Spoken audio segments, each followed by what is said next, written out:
Hello, happy Thursday, folks. This is Sharla Kornegay coming live to you guys with another Forever Friends Academy live episode. How are you guys doing? As always, I'm excited to be in the building with you guys. Hopefully, you have been enjoying, at least where I live, it has been lovely, lovely weather. So I'm excited about that. And I have been enjoying it a little bit, definitely going outside. Where I live, I have a little pool in our community, and we've been enjoying that. So happy, thanking God for the good weather. So hopefully, you guys have been enjoying the good weather. And let me introduce myself for anyone who might be new to tonight's episode. My name again is Sharla Kornegay, aka Sharla K. I am an author, recording artist, creator, and founder of Interest Coaching and Forever Friends Academy, which is my group membership subscription-based group coaching. I do relationship coaching that tends to extend into life coaching because, well, relationships are the fundamental building blocks of every aspect of our life. So what I like to say my approach is that my main mission is just to help people love to their fullest capacity and be able to give and present fundamental principles that they can use to build the foundation of their relationships on. And that includes all dynamics of relationships, not just intimate ones, your friendships, your familial relationships, your business partnerships, etc.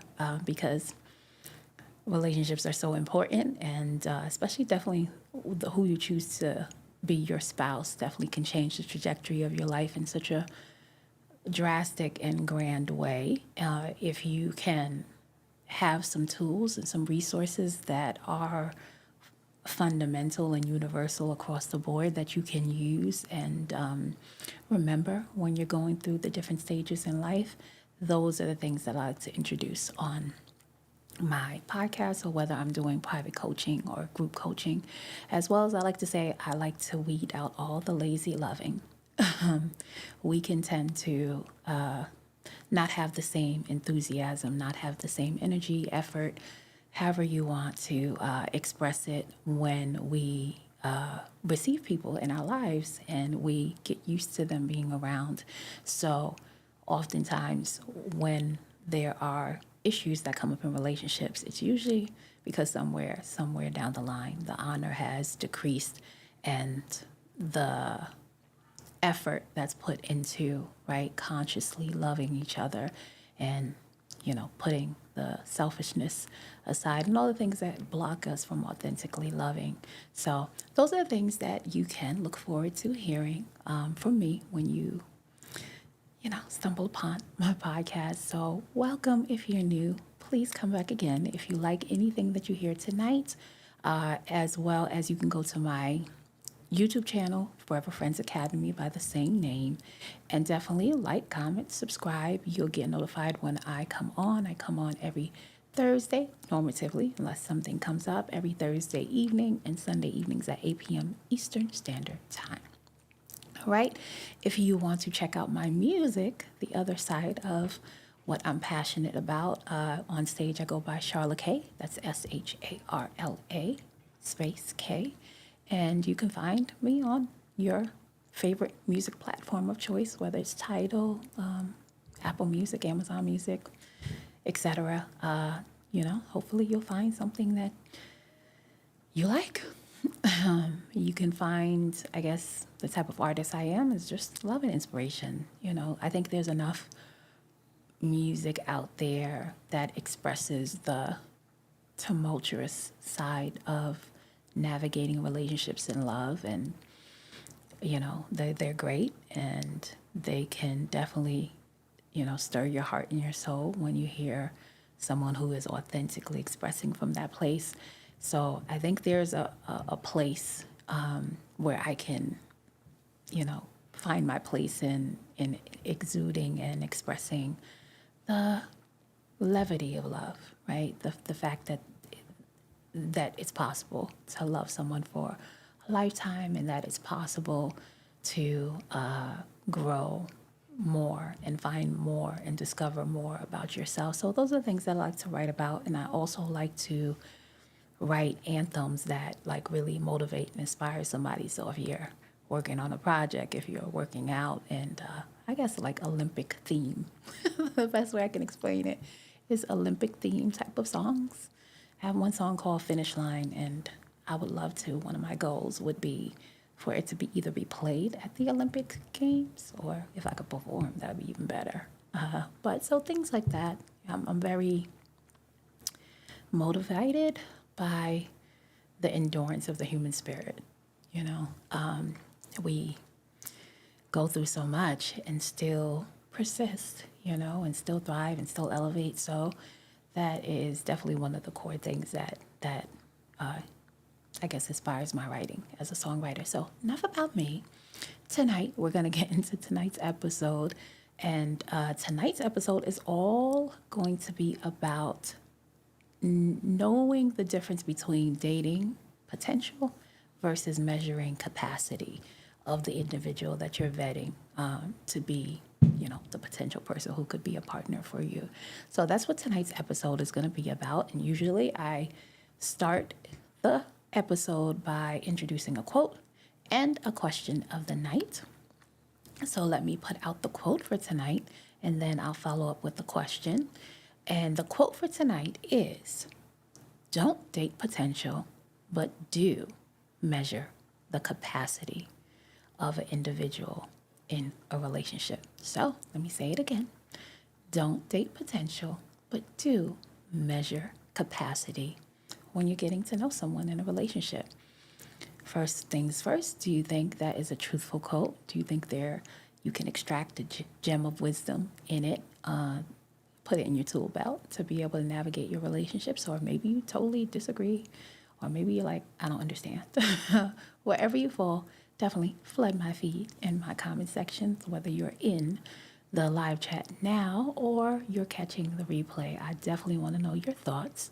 All right, I'll say it one more time. And I say one more time, but as people come in, I usually restate it again. So one more time for right now. I'll say it so that you guys hear it again. So the quote for tonight is, "Don't date potential, but do measure the capacity of an individual when you are getting to know them." And the question to kind of go along with that quote is, what is the difference between dating potential versus measuring capacity in a relationship? So again, the question of tonight is, what is the difference between dating potential versus measuring capacity in a relationship? So that is the quote. That is the question. Definitely am curious to hear what your thoughts are on that. I'm sure many of you guys have heard maybe the term dating potential before.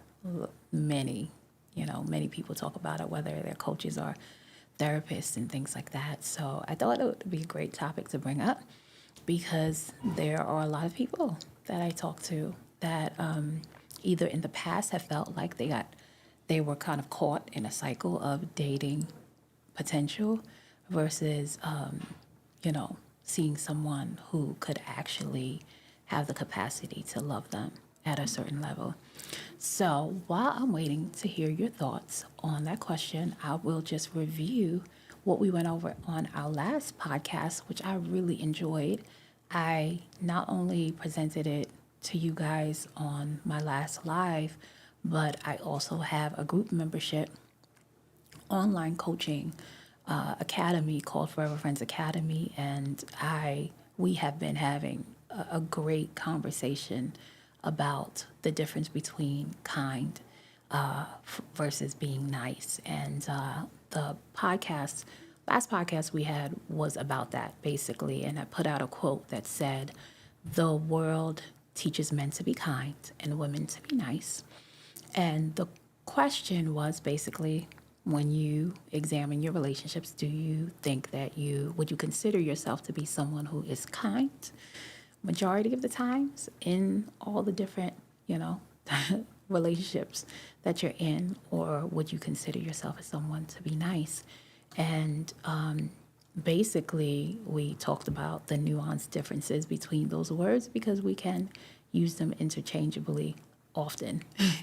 And we talked about basically some of those differences. And so, in a nutshell, we talked about being able to stop being nice so that you can be kind, and that being kind is the only way that you really can experience true, authentic love. So some of the things, I'll just tell you guys some of the things that we talked about and the differences. Hey, I see. Let me make sure I'm pronouncing your name right. Is it Nene? I hope I pronounced that right, but welcome. Thank you for joining the podcast. Tonight, we're talking about the difference between dating potential versus measuring capacity in relationships. And I threw out the question of the night, which is what is the difference between dating potential and versus measuring capacity in relationships? And the quote that I put out was, don't date potential, but do measure capacity when you are, you know, getting to know someone. So feel free, if you want to kind of chime in on what your thoughts are on that. When you came in, I was just reviewing some of the things that we talked about on my last podcast, which was, are you kind or nice? And so some of the distinct differences between someone who is kind and nice, even though we use them interchangeably, is that basically the act of giving without the expectation of something in return is the true definition of kindness, right? Basically, I'm giving you something with no strings attached, no expectation. And kindness is a type of behavior marked by acts of generosity, consideration, rendering assistance or concern for others without expecting praise or reward in return. And something I really like that we talked about and we stated on the last podcast was that there's no expiration date on kindness, right? Whereas on niceness, if that is a term, or being nice, there is, right? You can just recall a kind deed that you might have done for someone in the past, and it'll automatically just increase your sense of well-being as much as, right, performing a new kind act. And I think one of the main differences, and that we definitely talked about in depth between being nice and being kind, is that when you're nice, you are basically seeking external validation from someone. So someone who's nice might not want to rock the boat, right?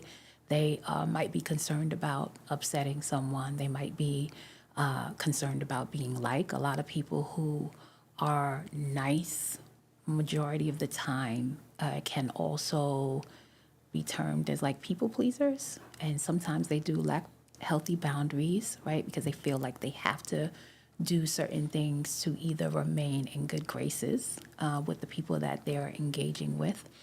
They sometimes avoid uncomfortable, right, feelings or conversations because the need for validations from others won't make them want to necessarily go head on and deal with a conflict.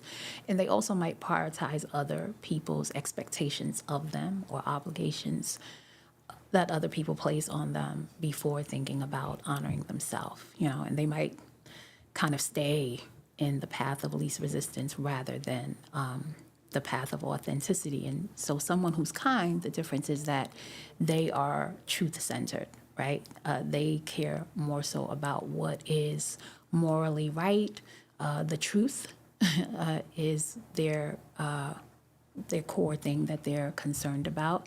Not afraid of addressing problems, not afraid of making waves, really focuses on being genuine and true to their self.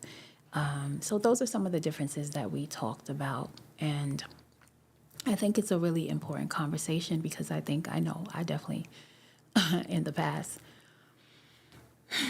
where you don't even know that you are, you hear the term nice and you really just think of good characteristics with it. You don't necessarily think about some of the things that I've laid out tonight and what we talked about extensively on the other podcasts. You don't think that there is a self-centeredness to it. And the self-centeredness is because the thing that is fueling your action is self-preservation, right? So if you're avoiding conflict so that you can kind of keep, what maybe that person might perceive as peace, even though it's a false peace, that's still self-preservation, right? Where they are protecting, themselves. And that protection they might interpret that as making sure that they stay in the good graces of the people that they're engaging with, or the nice act that they're doing be when they get that praise or reward or validation from the people that they do it towards, right? That also is feeding a type of self-centered nature. So it was a really good conversation. We dived, really deep in it, and hence the quote that I came up with from that podcast. That's where it came from, that the world teaches men to be kind and teaches women to be nice. And there's many research where you'll find where there are a lot of women who are unhappy in their marriages or relationships. And I said, I think that has to do a great with oftentimes the women being nice and not necessarily either taught or having the conversation between the difference between being nice and being kind, right? And oftentimes you'll find a person who is unhappy in a relationship, there is a cycle of where they're being nice, but they're not being necessarily kind to their self first, right? And then extending that kindness to others, So I guess I think of kindness as creating an authentic space that is centered around the truth, and then that truth will, right, lend itself to whatever, or that truth will be the fuel that will help you guide the actions, right, the nice acts that you would do in the relationship. So in a nutshell, we ended up understanding that you can be nice without being kind, right? You can find someone, and we also talked about in that session how kind also means not just an action that you're doing towards someone, but it's an essence, right? Like humankind, meaning like, or if you look it up in the dictionary, it talks about a kind is a certain species that have certain characteristics, certain nature, certain essence that is the same, right? Where somebody can do a nice act to you and they cannot be, a psychopath can do a nice act to you, not be of your same nature or essence at all, or character. Whereas when you're looking for someone who you want to partner up with, right, that's what you're kind of looking for first. It's like, okay, the essence of this individual, the nature, the character of this individual, because anyone can observe me, anyone can hear the things that I like and reproduce those things just to make me happy, to be nice. But then in the long run, you kind of see where the relationship might falter off, because kindness is definitely necessary when you're having a long-term relationship, because life challenges are going to come, and then you find that either the two people never got into a space of kindness and they were just nice to each other. So now when the challenges of life come and kindness needs to come into play, it makes it difficult, and so either the relationship falters off or it fails. And so it was a good conversation, really good conversation. But I want to take a moment to welcome some of the new people who have entered. Empress, hello, welcome. Glamorous Ray, welcome. I was just reviewing my last podcast, but we are talking about tonight. What we are talking about tonight is the difference between dating potential and measuring capacity in relationship. And the quote for tonight is, don't date potential, but do measure capacity when getting to know someone in a relationship. And the question of the night is basically, what is the difference? What do you think the difference is between dating potential versus measuring capacity in relationship? And what I like to do, and what I like to say about, anyone who is either, like you guys have come into the, whether it's my live sessions on my podcast or whether I'm coaching individuals or couples, I like to say that when you come to me, it's like coming to a surgeon, where, it's where you're meticulously kind of studying the nuances, right, of relationship skills, of words, however, whatever angle we take it on. And I think sometimes in the relationship industry, whatever you want to call it, love industry, sometimes there will be statements that, a lot of coaches or therapists say, but there won't be really a intricate breakdown of how that happens or how you do that, right? So you'll hear, I'm sure many of you guys have heard before, don't date potential. And it's like, okay, well, what does that really mean? And how do I know the difference? Because so many people feel like they don't when they're in the process of it. So that's the kind of angle that I'd like to take tonight, where we can kind of learn, what that truly means and how can we truly identify when we're doing it, so that if you are a person who has found yourself in a kind of like a cyclical pattern of meeting people where you are dating potential, where you can kind of really identify it and have clarity so that you can, navigate it differently and get different results. So let me say some things that Nene Jackson put down, and thank you. I'm kind of late. I think these are statements and responses based on some of the breakdown from my last podcast of Are You Kind or Nice? And Nene said exactly right, self-sacrificing. Some of the things when we were breaking down the difference between someone who's nice versus someone who's kind. Yeah, absolutely. I totally agree with those statements. Those are many of the things that we definitely said on the last episode. So I'll start off by getting my thoughts on tonight's quote, giving you my thoughts on tonight's quote and question. So definitely, I agree with the quote. It came from me. So I definitely agree with it.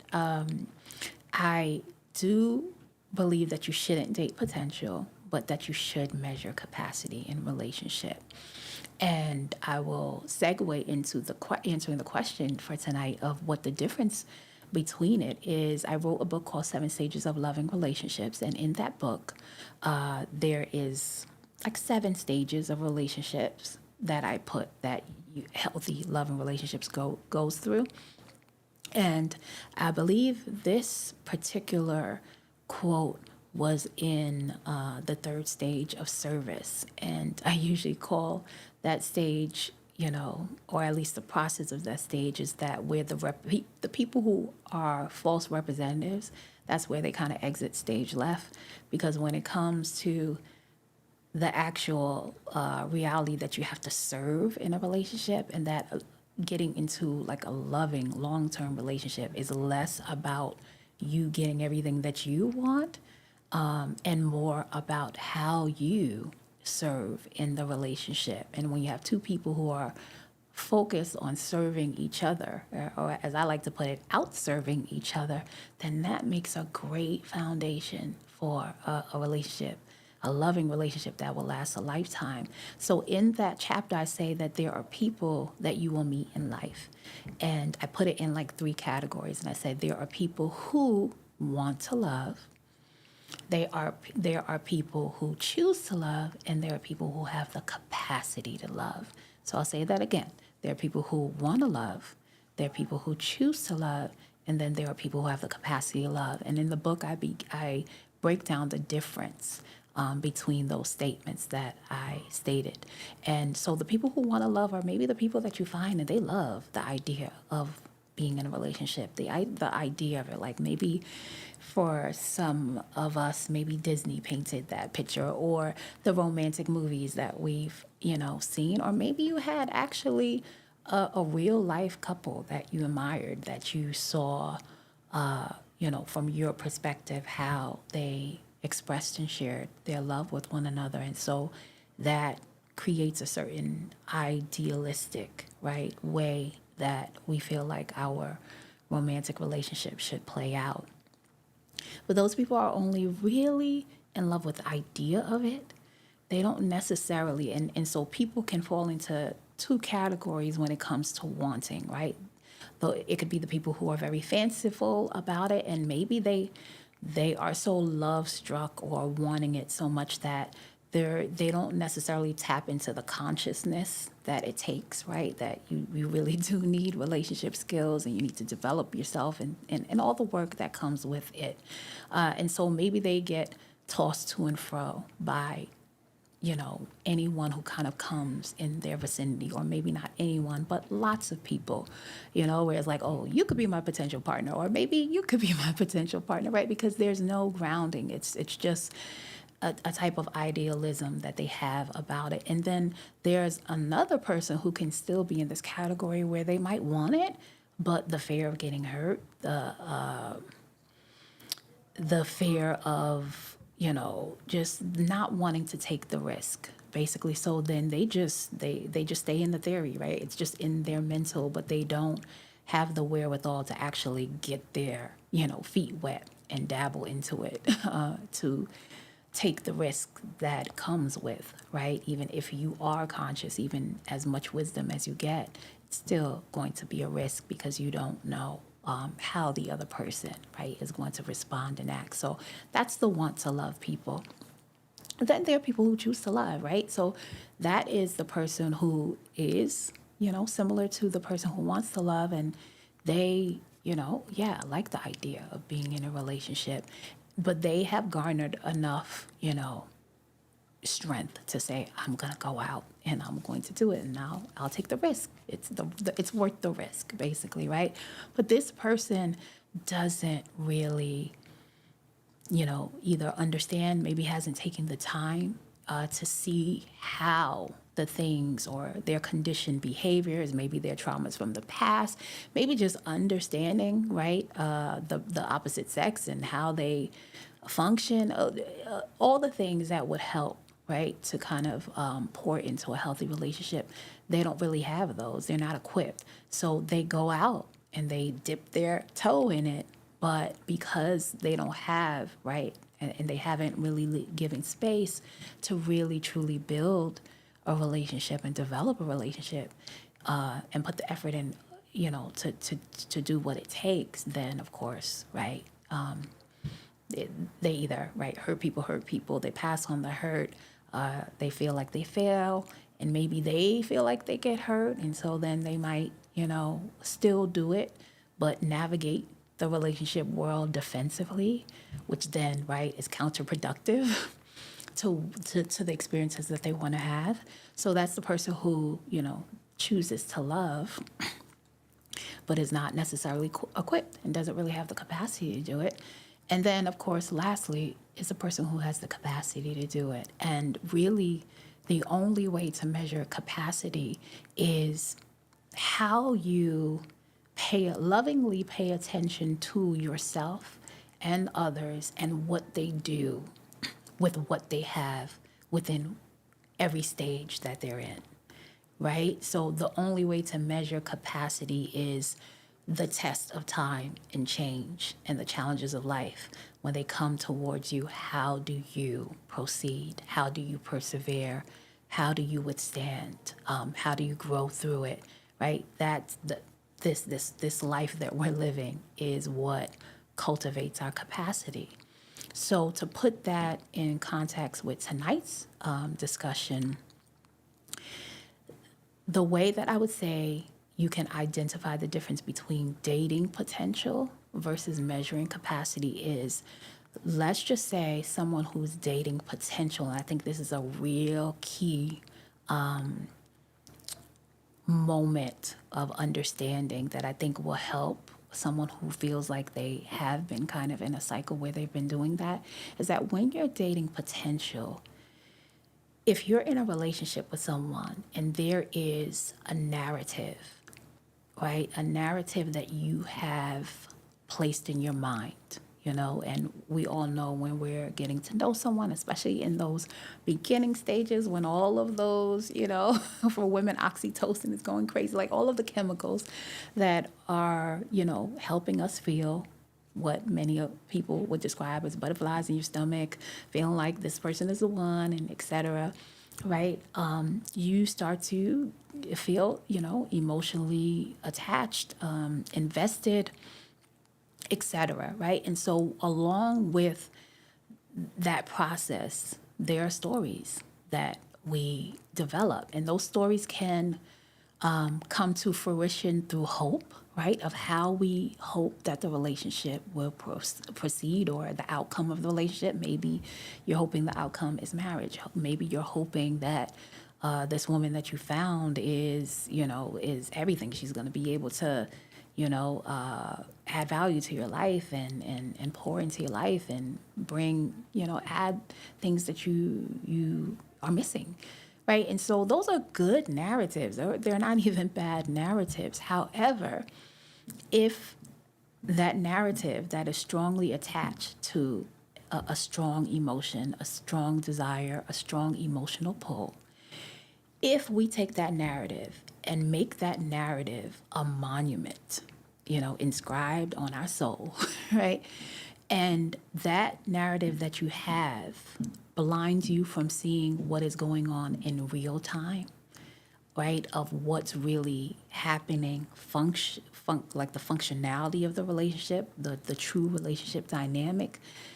And we take that narrative and that narrative displaces the truth of what's going on, then that's dating potential, right? So a key part of knowing when you're dating potential is when, and this is the challenging part, because shifts in life overall, but definitely shifts in relationships, especially relationships where there is a strong emotional pull, those shifts happen they're so subtle. It's like you don't sometimes recognize that they're happening when they're happening, right? It's like the quotes that they say, like 20/20 vision, in hindsight, it's like you see clearer once you're kind of out of it. And so these shifts can happen very subtly. So at one point, the truth might have been right in the place where it belongs, in the center of your heart, in the center of your being, and then this hope that you have that creates a story, right? A narrative that really is attached to a desirable outcome that you want to experience in the relationship, slowly starts to take the place of the truth. And now that narrative is what is driving, either the person to hold on to the relationship, to hold on to what they believe that this person can be, instead of lovingly paying attention to what's going on step by step, process by process in the relationship, right? So that's the difference between dating potential and measuring capacity. Whereas measuring capacity, and let me say hi to Craig. How are you, Craig? Thank you for popping in. Don't know if you're still here, but thank you. We are talking about the difference between dating potential and measuring capacity in relationships. So feel free to offer whatever thoughts you have on that. So whereas measuring capacity is, I want you to imagine, and I'll use this metaphor, that you're in a relationship, and let's just say the person that you're dealing with, they have a shot glass of capacity, right? They have a shot glass of capacity. And what I mean by that is, like, let's just say you are lovingly paying attention to that person's consistency, right? There are certain areas that we will want to look for a person's capacity, right? So let's just take consistency as one, which is really important, right, in relationships. And let's just use that person said that they're going to call you, and they say they're going to call you, and you, right, just lovingly pay attention to the things that they say, their follow through on it, right? So let's just say they have a shot glass of that, right? So you guys are just getting to know each other. And let's just say the shot glass is just seeing if, there's consistency in maybe just texting, each other, or being on the phone with each other, right? It's not right? It's not us getting together in person. It's not us, planning vacations and things like that. That would take more, right, effort and energy. It would take more capacity from you. So let's just take that shot glass, and then you see, right? You lovingly pay attention. Okay, that person said they were going to text me. Yeah, they did. That person said they were going to call me. They did. Even if it was like a short, hey, how you doing? It wasn't a long thing. And maybe you also go out and, right, which not maybe, you definitely should, if you are somebody who is in the dating pool and vetting a person who you think could be a potential partner for you, you definitely want to see how they are, right, with that same consistency amongst their friends, amongst their family, right? So you want to see and kind of allow them to show you, right? Because oftentimes dating potential also can show up where you're not allowing the person to show you themselves, because the narrative that you have in your mind is greater than, right, allowing space for true discernment to come in, because you've allowed this person to show you who they are, rather than you jump in and say something or do something that you hope will coerce this person to do what it is, right, to align with the narrative that you've already put in your mind, right? So let's just go back to that person. Let's just say the consistency is good and they're consistent with that shot glass. In life, if you're consistent with, right, the little responsibilities, the little things that God gives you to do, then what'll happen is when things are being poured in that shot glass, it'll start to pour over, right? Because the capacity level now is increasing.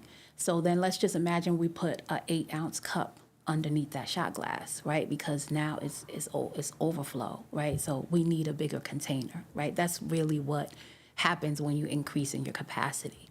So now this person has a 8-ounce cup, right? So maybe the capacity now will grow to, maybe you guys are setting up, times to meet with each other, or go on, I don't know, outward, dates or things like that.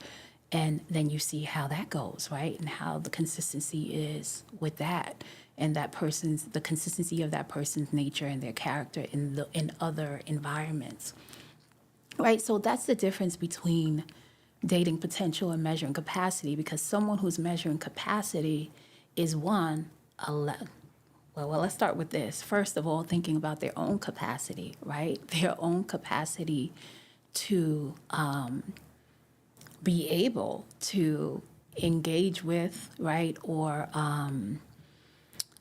harmonize with a person who's presenting them with the opportunity. So an example of that would be, let's say you're in the, dating phase, and you meet someone. Maybe there's a woman who meets a man who has a child already, right? And they're talking and they're getting to know each other, right? That woman would be wise if she says to herself, okay, I know I like this person. Maybe she likes the person. I know I like him, but do I have the capacity to step in the place, if this was to, right, this relationship was to evolve, to step in the place of, okay, stepmom, and what does that mean?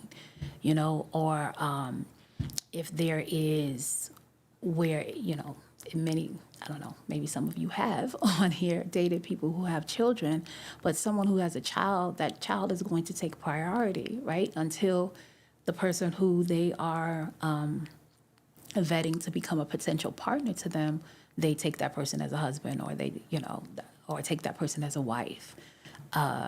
Then that person can take priority. But before that, the child has to, especially if you're just getting to know each other, right? So things like that. And I think oftentimes, because in relationships, it can be so where we're so focused on the object, the outward object, that we don't necessarily focus and lovingly pay attention to ourselves and our capacity and our ability. And you know what I mean? So that's an example of that. But measuring capacity just means that you give room and space and opportunity for that person to show themselves to you, so you can have an authentic space to discern clearly without your emotions that are attached to a certain narrative or a certain idea or a certain desirable outcome that you want, driving you and kind of interrupting that natural process, right? So let me say hi to the people coming in. Hey, people coming in. Hi, Pesh. Always good to see you. And my brother's in here. Oh, my goodness. How are you? Shoot your shot photos. Appreciate you guys. What we are talking about tonight is the difference between dating potential and versus, not and, versus measuring capacity. So feel free. The quote that I put out tonight was, don't date potential, but do measure capacity when, right, in the process of getting to know someone. So definitely let me know what your thoughts are on that. Do you think it's a truthful statement? Do you think there's wisdom in it? And the question tonight is basically, what's the difference? What is the difference between dating potential versus measuring capacity? So that's what we're talking about tonight. And I was just about to throw out another example that I hope would help kind of bring more clarity to what the difference is. And I'll use a personal example from me and when my husband and I, we were developing our friendship. There were definitely many opportunities where measuring capacity was definitely put into play. One of the first things I think of is, I knew my husband. Of course, he wasn't then. We were in high school, and so I knew of him and met him when I was like 13, but we didn't go into what I call our forever friendship until 17. And so when we then started hanging out a lot, because we were both on the student council. He was the president and I was the secretary, and I was best friends with the treasurer, and he was also at that time very best friends and close to his vice president. So we all would used to just hang out. And then when we, just organically, naturally started to kind of, our character kind of just was like magnetically drawn to each other. And when we would hang out and when we realized that this could possibly, friendship can bloom into something more, I remember him saying, I want to know everything about you. And when I say everything, I mean everything, like everything. Everything, right? So, and I think at any age that can be daunting, but you figure like 17, that's not daunting, right? But me, I had a life, y'all. Right? By the time I was 17, I had been through some things, right? So it's already a vulnerable conversation, no matter what age you are. But for me, it was very vulnerable because I had to expose certain things about my family dynamics, things that I went through, things that trauma and things that I was still working out. And so that was an opportunity for him to measure my capacity because, like I said, I would have to be completely exposed. And would I be okay with just telling him everything and not leaving anything out, right? So that is an opportunity that's being presented for, the measuring of my capacity. Like, okay, how vulnerable is this girl? Is she someone who likes to hide certain things, the opportunity I didn't know back then, but it definitely afforded me the opportunity to understand, especially since we're both believers in Christ, right? Where, okay, you are not your past, your traumas don't make you. And do you believe, really, right, that Christ's blood really sets you free and rubs away, the sin and doesn't rub it in? And so in this conversation, it's measuring all that for me. And then on the other end, for him, it's measuring his capacity because, okay, you say you want to know this. You don't know what you're going to hear from her. Do you have the capacity to be like Christ and see her for who she really is in the essence of truly who she, really is in God, regardless of the things that she's went through, right? So that's measuring his capacity, which would, of course, go into the future because, right, it says in my belief and my faith, it says that the husband is supposed to be like Christ. And so he would have to be able to do that, right? And so that's just one, right, simple type of example where that conversation is presenting an opportunity that is also measuring both of our capacities, So that's one that I thought about. And also in some of the other areas, when you're thinking of measuring capacity in a relationship, some of the other areas you want to look at is how does a person, right, deal with failure? How do they bounce back from, mistakes or missing the mark in some way? How do they handle their self when they're under stress? things like that, right? How caring they are when they interact with other people who are their loved ones, and even people who might not be strangers. Who, like, do they have the type of like an or what I would like to say, because I think my husband is like this. He's just very selfless in the way that he is. He just has an authentic care for people. He has an authentic care for people, and he usually is forward with faith. Like, he'll put a lot of faith in that individual first before they show him something, but he will watch and measure the capacity through time, and then shift, accordingly based on it. So those are some things that you're looking for. So that's different, right, than somebody who's dating potential. The person who's dating for potential or dating potential through time, right, that narrative becomes like a monument in their mind, right? So it's like someone who says, oh, I met this, guy, and he's great, and I think, he's the one, and I want to marry him, right? And so that becomes erected as like a monument in their being, right? And no matter what's going on in the relationship, and even when God gives them, as I like to say it like this, loving nudges of the truth that they should pay attention to, the monument is so grand, right? It's bigger than the Statue of Liberty on their heart and in their mind. And it's so grand so that every time those whispers of truth come in, it gets dismissed because the narrative that they've placed in their mind is loud. Right? It's loud, and that desire is so strong. So therefore they're dating the potential. They're not measuring the capacity every step of the way in real time. And that becomes real dangerous, because when you don't do that, then there's no identification of what is going on truly. And so if you can't identify it, then man, the relationship is going to be flatlined, because there's no transformation if there's no acknowledgement of what's really going on to be able to even change or renew the relationship, right? So I think, once that kind of downloaded in my brain, and it downloaded in my brain because I dealt with a lot of, like I said, people who felt like they date potential and they don't get the outcomes that they want. And so I like to always, really dive into it and see why this is happening. And a lot of the times when I would do my coaching sessions or talk to people who find themselves in that, that would be it. That would be the consistent theme. It's like, okay, there's a narrative you've created in your mind, and that narrative is stronger than the truth. It's stronger and louder than the truth right now. And so there's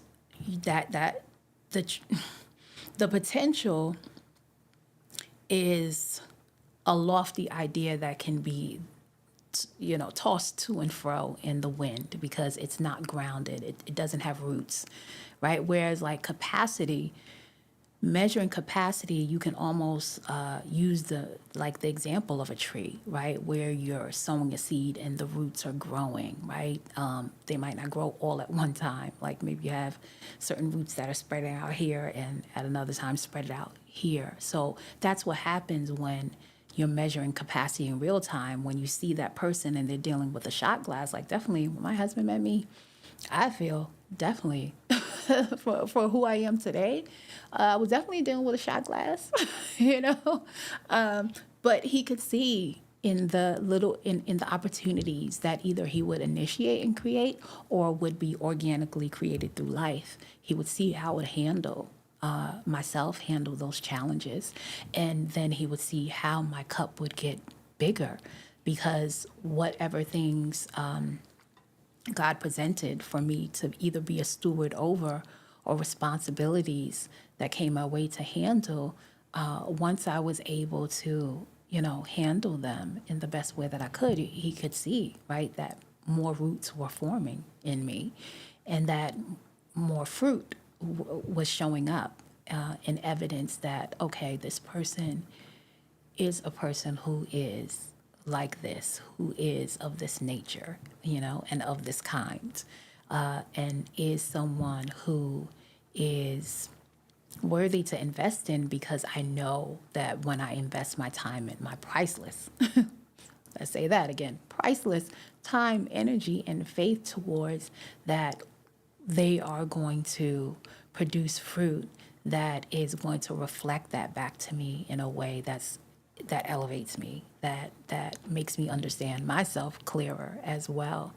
So that's one of the main differences between dating potential and measuring capacity, and that's why I created the quote that I created tonight, which is, I'll say it again, don't date potential, but do measure capacity when, right, in the process of getting to know someone, because the potential will blind you, and it's really the story that you have put in your own mind. And I know some people, when I say that, they'll be like, well, this person did this and they did that, like our other podcast. Maybe they did certain nice acts, right, that they would say, help to cultivate the story that they've built in their mind. And I understand that.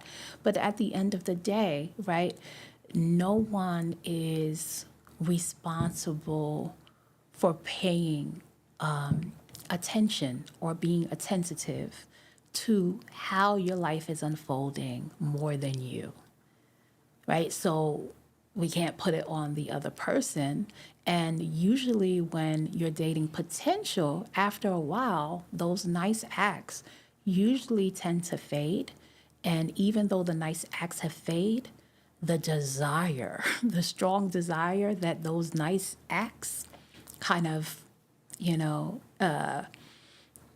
cause that deep desire for the outcome that you wanted still is greatly erected inside of that person, and that doesn't go away. And that's what they usually hold on to, that makes them stay in a relationship that might not be serving them, or a relationship that could possibly be the right one for them, that can serve them, but that narrative that they have blocks it every single time, right? So maybe you're someone who's watching this, and hey, Justin, hey, it's Dream, hey, it's another one, Sparks. Thank you guys for popping in. I don't know if you're still here, but always love to see you guys pop in.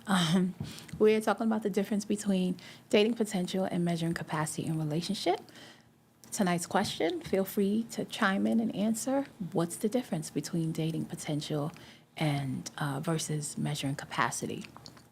So I will give an example on the other end, because there might be someone who's watching this and maybe they're not in the dating phase, and maybe they're married or in a long-term relationship. This also applies to you, because anyone who's been in a relationship for a long period of time, how it happens, right? It's like the waves in the ocean, sometimes the waves come into the shore, and then sometimes they pull back. That's the whole cycle of it, right? And in relationships, sometimes it's like that, right? As far as how it kind of flows. And so oftentimes, especially if the relationship is going through a transition or a change, or what the people might in the relationship consider to be one of the kind of down seasons.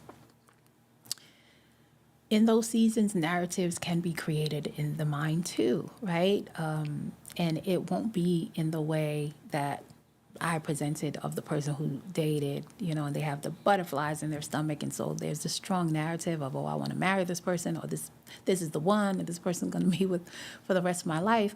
Oftentimes the narrative will be in the other direction. And there'll be a false narrative that's created because of the transition that they're going through. So let's just say there's a false narrative that comes up, whether it's in the husband's mind about the wife or the wife's mind about the husband. And that narrative now blocks the ability of the couple to see, right, or at least seize the opportunity, not even at least, at most, seize the opportunity that life is giving them to grow through whatever their season they're going through together and come out stronger. So maybe the narrative is my wife doesn't support me, or maybe the narrative for the wife is my husband doesn't desire me anymore, or he doesn't love me, because maybe certain things that were going on in the relationship in the beginning, it's not happening now. Maybe because there are transitions. Maybe they had a child. Maybe someone could have lost a job, or maybe they're having a new job, whatever. So many different life circumstances can come into play that can shift the dynamics in a relationship. But that is also an example of dating potential, right? And I guess you can't call it dating if you're already married, but in the same sense, it's the same principle where there's a narrative that is erected in the person's being and in their mind towards their partner that is an untrue narrative that blinds them from being able to, with tremendous humility, seeing something for what it really is, be able to identify what's going on now in real time, and then, right, adjusting or acting accordingly or growing through that. So basically, the idea of dating potential, the process of how it works, is that there's a false narrative that's erected. And even if that false narrative is based on hope or for aspiration that you have, if it is erected and dismisses the truth, then you're going to stay in a cycle of dating potential or remaining in a cycle of your relationship that remains stagnant, because that narrative is now the foundation. It's now has so much strength that the truth cannot penetrate it. Right? The truth cannot penetrate it, and the truth needs to come in for us to be able to build, authentically in the relationship, for us to be able to actually see and seize the opportunities in life that help us increase in our capacity, right? Increase our capacity and measure our capacity from, time to time. So that's definitely, I wanted something, to share with you guys tonight. Hopefully I gave enough examples to you guys tonight to kind of get, a beginning understanding of it. And I have 2 videos that I want to show to you guys tonight that I also think will help to kind of bring clarity in regards to some of the things that I've said tonight, and being able to distinguish the difference. So the first video I will play is of a woman who's basically talking about similar things that I talked about tonight. And she, in the video, is articulating also what she feels like the difference in dating potential versus capacity is. So I'll play that. It's very short. I think it's about a minute long. And I'll come back to you guys, and you guys can let me know what your thoughts are on it. Okay? All right, so I'm going to play that, and then I'll come back, hear your thoughts, and then I'll play the second one. All right? You introduced the idea of dating for capacity and not potential. Correct. I would like for you to expand on that. Like, what do you mean with that? I have always recommended not to date based on potential. Like, that person's a good person, that they're capable of being successful, but you don't see anything actionable happening behind that behavior, right? I used to be the date for potential. Like, I see so much greatness in him, and it always put me in a bad predicament, because I always ended up being very much disappointed because the potential is not becoming anything. As young people dating, we can't necessarily date based on the outcome of a person's work. Sometimes they have not reached that outcome yet. So you have to look at their capacity, their human capacity, and what does the work ethic look like at the time. Women that date for potential are just delusional. Yeah. Because potential is your imagination. Like SpongeBob said, imagination. Right. It definitely is. All right, I absolutely love that video, especially the end. When they referred to SpongeBob, when they was like, "Oh, it's just your imagination," It's the truth, though, right? She's saying, and that's why I wanted to show it to you guys, because she's definitely saying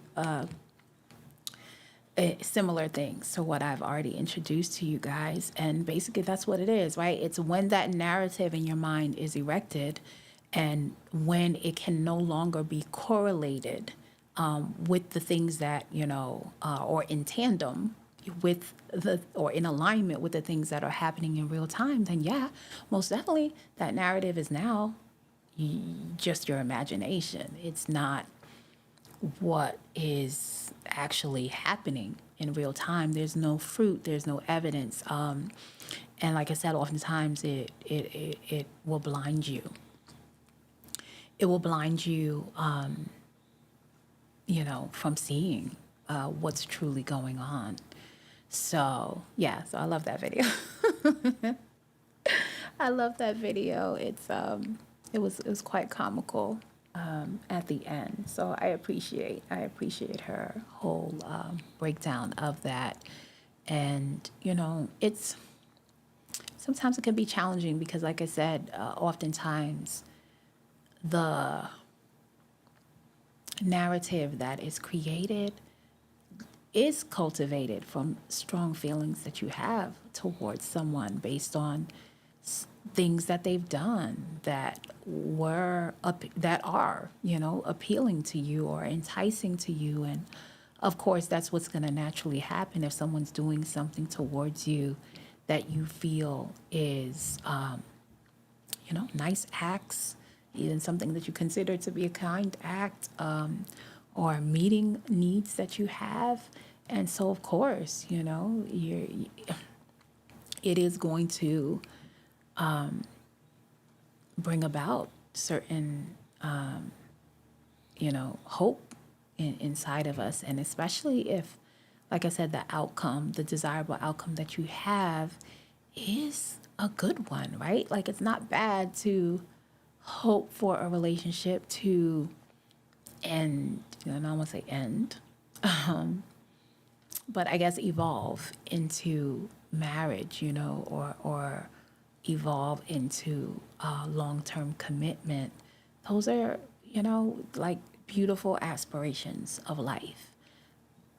But at the same time, we want the processes that we're going through to be authentic, and there's really no way to cross the bridge to get that authentic experience or to get to the elevation of marriage without being authentic, without being genuine, without kind of casting down the imagination to actually aligning yourself with the truth of what's going on in real time and with the truth of the principles that govern that type of relationship that you do seek to have and experience. So all of those things come into play when we're thinking about those things. And I want to play you guys the second video that I think kind of ties into this topic. This video, I came across this lady is speaking. She's on a podcast and she's basically explaining to the podcast host that she had like a revelation when she spoke to her therapist, when she realized that she was basically in a pattern of making unconscious decisions about who she would end up in a relationship with, because the therapist just asked her, like, why do you love this person, or why are you with them? And she would just answer like, oh, because I do. And that would be it. There was no other like fruit or evidence that she could show, evaluate, answer in a specific way that would show or demonstrate an understanding of how this person is necessary in your life or how this person is adding value. And so I thought it would be great to kind of pair with this conversation, because that's more of the outcome and the experience that you get when you do date potential versus if you're measuring capacity. that's the kind of outcome that you get when it's kind of all in your, or mostly in your imagination, while other things are going on. So I'm going to play that video and come back, and you guys can let me know what your thoughts are on that. And we're pretty much wrapped up for tonight. After that, you guys can give me your final thoughts, and, we'll be back on Sunday. All right, so let me play this last one for you guys, and you guys can let me know your thoughts. All right, I'll be back. I think the best thing my therapist once said to me, which made me understand in 1 second that I was in the wrong relationship, was, tell me why you love your partner. And I said, I just do. And he said, tell me why you love him. I said, I don't know. His family are really nice. And in that moment, I blurted it out.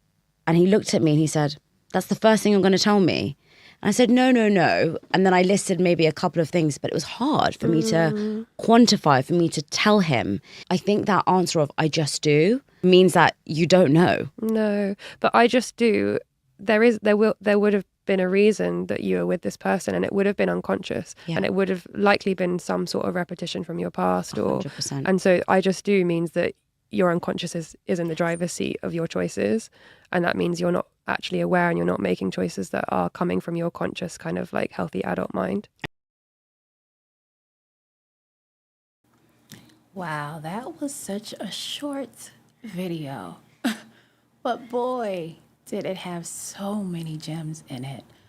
My goodness. First of all, when the host, responds to what the guest said when she was in her, session with her therapist, where she says, wow, in that moment, you realize that unconsciousness is in the driver's seat.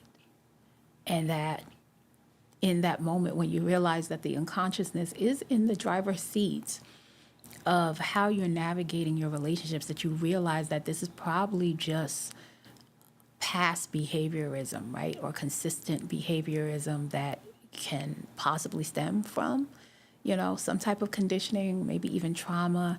And that can be very scary, right? Because when the unconsciousness is leading, then, oh gosh, it's going to wreak havoc. It is going to definitely not provide you with the experience that you hope to have, or the outcome that you desire, to experience within that relationship. So, whoa, that was a lot. And when she said, of course, at the end, that once you kind of identify that, then you identify the opposite too. That you need to be conscious, right? That your proper consciousness needs to be in the driving seat, so that you're making healthy adult decisions about your life, because you realize that not only is it going to affect your life, but it also is going to affect other lives, right? People around you. I know in my book, 7 Stages of Love and Relationships, I wrote that, when I got married, I wrote, my daughter said I look like a deer in headlights coming down the aisle. And she's like, Mommy, I don't get it, because, we started in high school, so we waited, just going to college and things like that. So we waited a while before we got married. So she's like, you knew Daddy. You've known Daddy for years by the time you guys got married, but you would think that you didn't know him. You would think that this is like somebody new, and you're not certain that you should be marrying them just because of the way the way I looked walking down the aisle. But I told her, and I wrote in my book as well, like, no, I definitely, you're right. I knew Daddy. I knew his character. He's consistent the way he is with me, the selflessness, the care, the directness, very honest, very truthful. He is that way across the board, with everyone. So I knew who I was married. I knew that, it was the best decision for me, right? A great choice for me to receive his hand in marriage.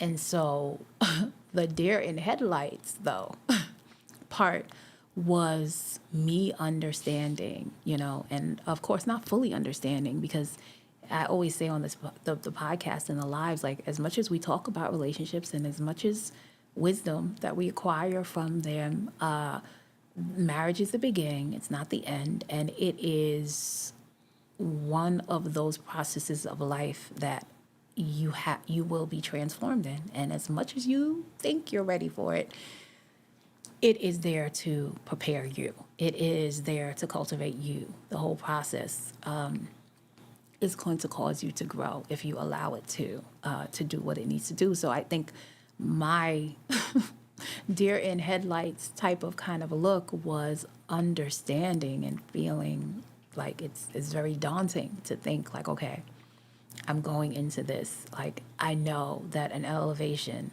of growth has to occur in me to become a wife and then become a mother. And what is going to come out, like what is going to come out of me, meaning like my best friend, my husband, is going to have to see all of it, right? The ugly, the good, the bad.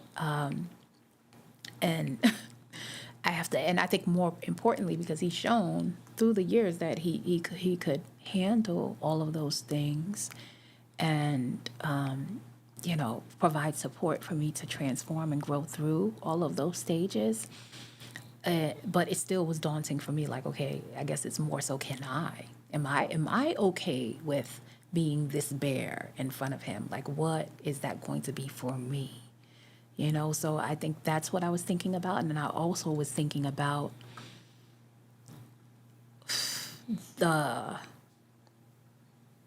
I guess I'll put it in this way, the glass ceilings that we were breaking, the curses that we would be breaking on both sides of our family, as far as like, what a healthy, loving relationship looks like, Christ-centered relationship looks like, all of those things. And knowing that it would provide me with, oh my gosh, some amazing, blissful moments, but that it would also be attacked. It would also, be challenged, and that we would have to hold each other's hands and stand firm through it all in all of that. So that's where the deer in headlights came from. Not that I thought that I wasn't making the right decision and things like that. And so it just made, when she said that when your conscious is in the driver's seat, that you're making those healthy adult decisions and you're thinking about not just now in real time, but also, right, kind of like going into the future and thinking about the process, and the transformation that it's going to take. And so that's also another way of how you can look at the difference between measuring capacity versus dating potential. Whereas the person who's dating potential, there's a narrative that they have in their mind about something, but they have disconnected from receiving the truth and being attentive to what's going on in real time, versus me in that example that I gave you when, I was walking down the aisle and getting married, is I'm thinking about the process that I'm in, right? It's not necessarily like this monument that I've erected in my being and my mind. I am, humbly kind of looking at and surveying what I'm entering and thinking about the process that I am going to have to, go through or encounter. That's a totally different thing, right? One is, dating potential outcome, outward type of, okay, this is what I desire and this is what I wish to experience. The other one is like, okay, this is what I, potentially might experience based on, right, the reality of what I'm getting into.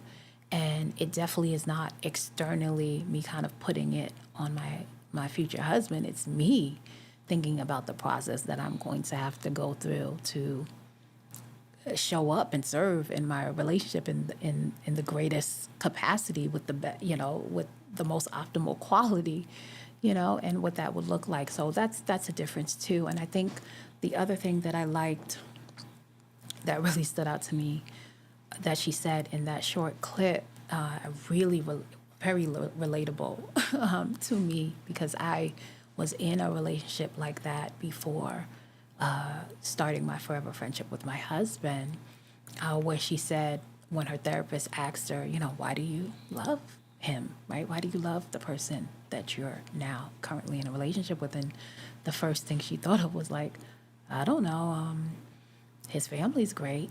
And I remember being in the relationship, and of course I was a lot younger than her, teenage years, and there was a lot of things that I went through, not growing up with my dad passing away when I was little, and not growing up with my mother. And the person who I was dating at the time, their family to me was such a core unit. It was like a father, a mother, and it was a brother and a sister. And I was dating the brother at the time, and they would get together, they would eat, around the table, family meals. For me, they were like the real life Cosby Show in my head.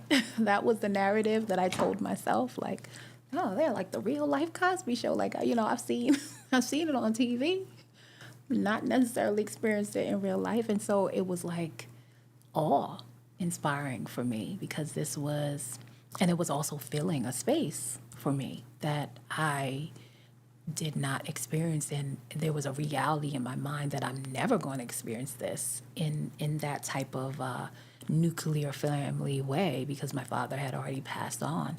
So I literally, as I was going through that relationship, that was my thought, was like, oh, I really love his family. And I really adored his father, because his father absolutely loved me. Just already was like, he doesn't know you're his wife, but I am a man. I've been through life. I know. Yeah, I know a good wife when I see it, So he's looking at me at my young, tender age of like, what, I don't know, 16, and talking to me about, being a wife and what I should do when my future husband gets laid off and things like that. And so I adored it because, right, my father wasn't present. So he came in as a father figure for me. And I just said, if my father was here, I think he would be sitting down with me, telling me things like this and helping me to understand how to navigate a relationship and how to nurture and cultivate a loving relationship. And that's what he would discuss with those things and topics like that with me about. And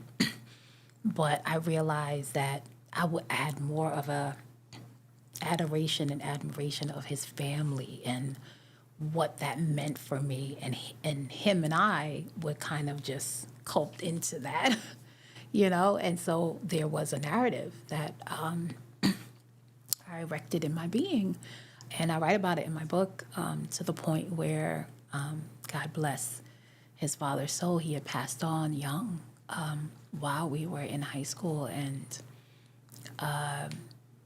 even to the point when he passed on, I just was like, I felt like, okay, I had to be loyal, and just kind of stay with his son, because he said that, he doesn't know, but you'd make a good wife. And so, yeah, his impact on my life was kind of, I used the interpretation of that to kind of say, okay, well, this is what should happen. This is the way it should be, even though it wasn't necessarily just on the merit and the strength of the relationship. It was really more so heavily weighted on what that family meant for me at that time. And thankfully, by the grace of God, when his father passed, the son gave me a proposition of like, because his father was an upstanding man.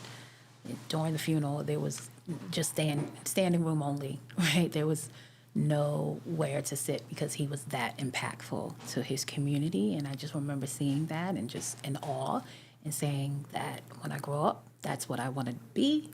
It was my first funeral that I had ever attended. Everybody was in all white. That was a first, but they were praising and thanking because they, knew that the place that he was in because of the way he lived his life. And so it impacted me greatly. And I definitely was like a very pivotal moment for me in my life, because I said, I'm definitely going to follow God and follow God hard.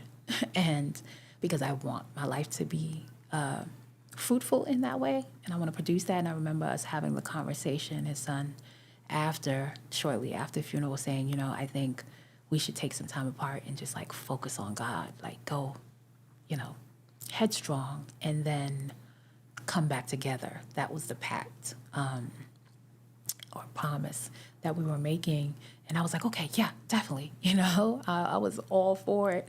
And, the odd part of that is when we made that pact, the next day, I was walking down the hall and I saw who else but my husband now, Ben, and our friend at the time, who they were both, it was very evident to all of us in the class that they were believers in Christ and things like that. And I just saw it as such a beautiful sign because I needed the support, right? I made this decision and I was all for it, but God gave me a community right away to be able to support me in that decision. And even though, unfortunately, the son and I were going in two different directions, my loyalty, because of what the family represented for me, still remained, even though I knew we were going in different directions. And I remember that was the first time I realized that, man, no matter how loyal you are, if you have two people who are going in the same, not in the same direction, just by principle, you're gonna grow apart. Like, no matter how much you're holding on to it, it has to come to a point where you guys both have to kind of align with the truth and pivot together to go in the same direction. You don't have to do the same things going in the same direction, right? That's how we work as a team. We could do different things, but we do have to go in the same direction. And unfortunately, that didn't happen. So the relationship kind of faded.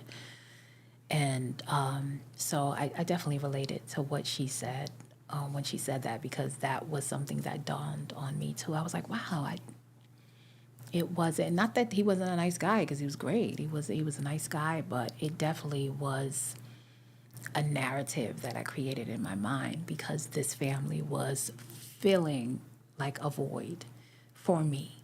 That, in my mind was like, okay, I needed this. And so the strength of that narrative, I combined it with the relationship, even though the relationship wasn't necessarily what I was supposed to be in.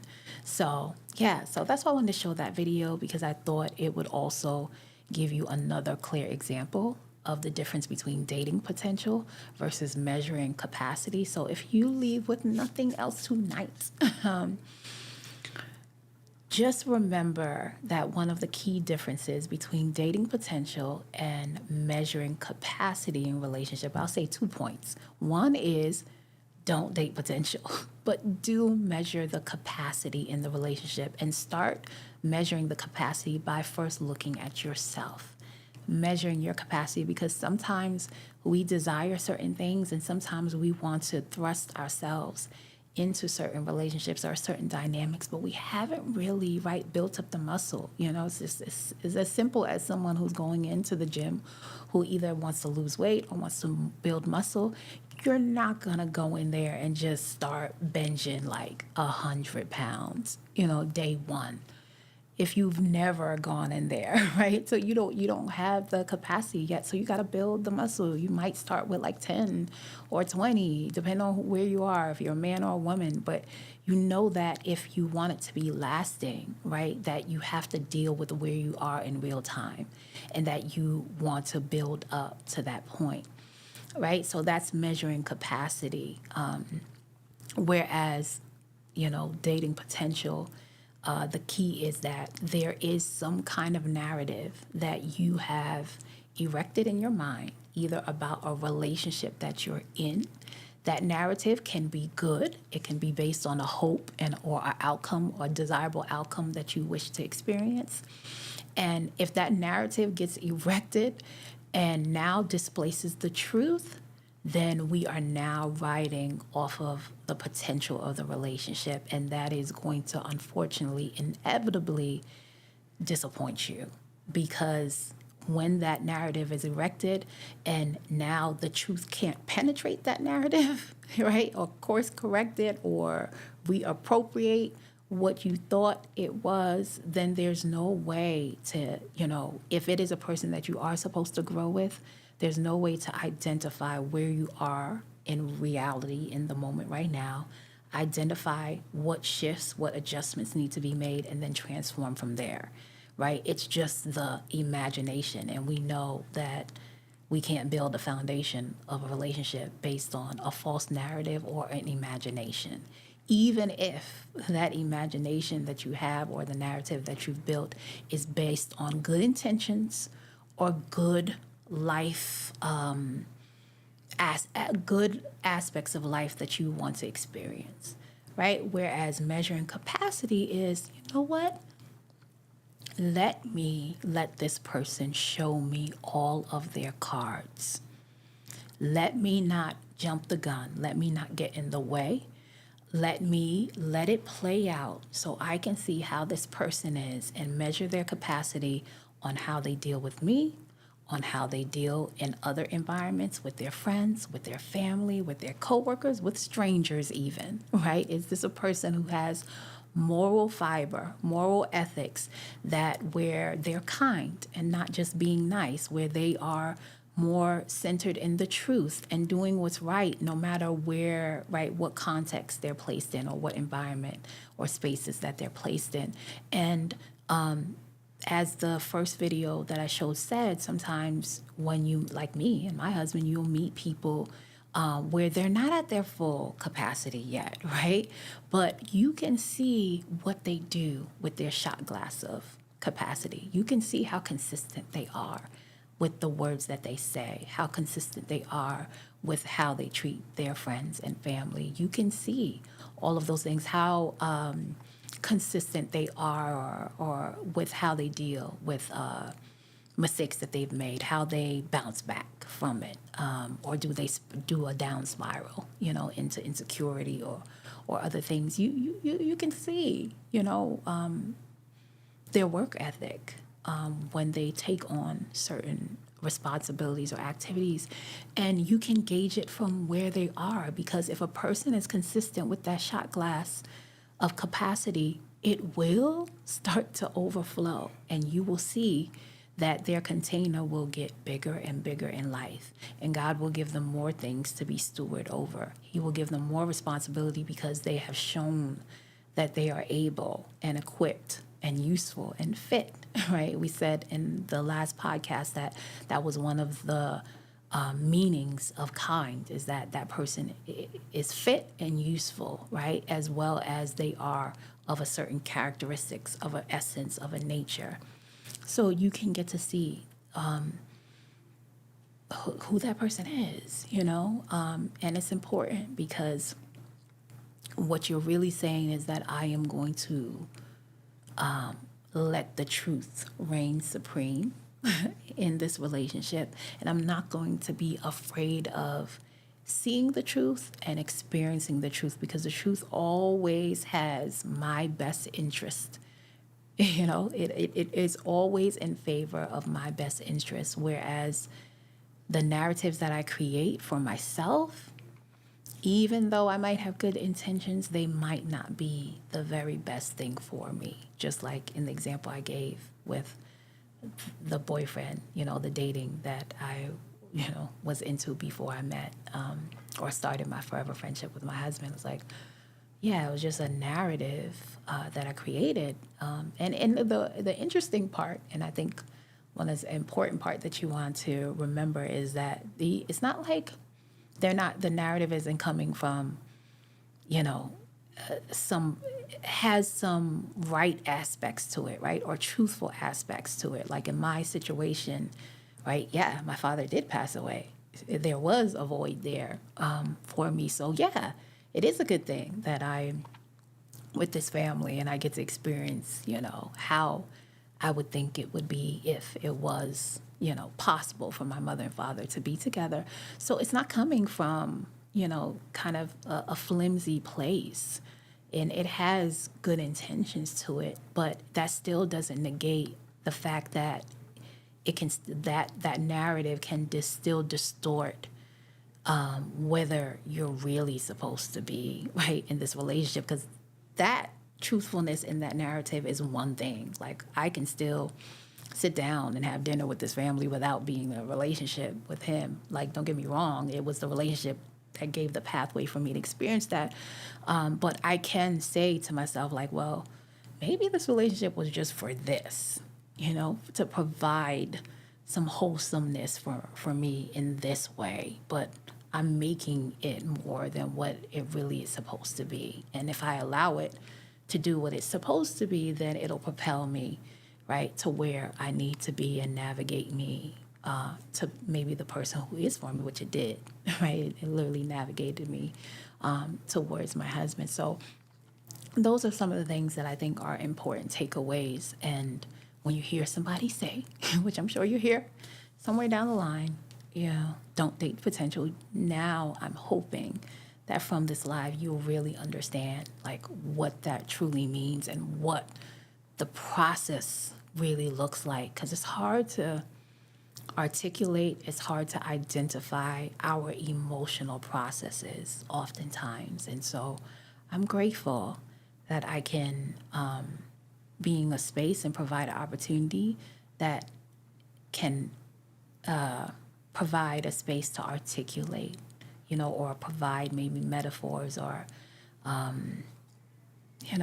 examples that can kind of bring some clarity to how that process actually comes about. So if you take anything away from tonight, I would love for you to take those things, and assess your relationships where you are right now, and assess what's fueling them, whether you look at certain relationships that you're in and whether you feel like, oh, wow, this relationship, yeah, I do see that there is some kind of narrative that I have created about this, and I need to let me kind of see if it's aligning with what's really going on in real time. And don't be afraid to look at it. And when you look at it, then you can kind of see, if the narrative that you have and if it's a hopeful one, and, if in real time there are things and there's evidence and fruits that are showing that it is going in that direction, because that's kind of the way that it works, then great, then, there's no harm in if your narrative that you have is actually based on the truth and it's aligning with the truth. That can happen too, that's a great experience. But if you find that it's not, then it's like, okay, we've got to, how they were taking down all those monuments during 2020, right?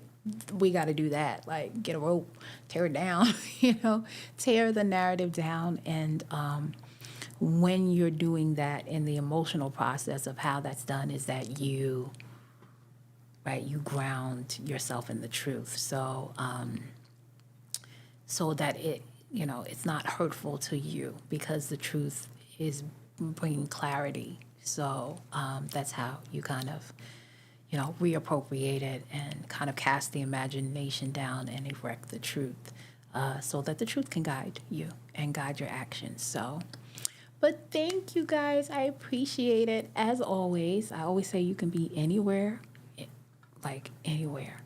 Well, you are anywhere in the world. However, I'm just saying that you can spend your time, your faith, your time, your energy they are the most priceless resources here that we can have. So the fact that you took time to pop in for a minute, a second, maybe even if you stayed through the whole podcast, I appreciate you. I really do.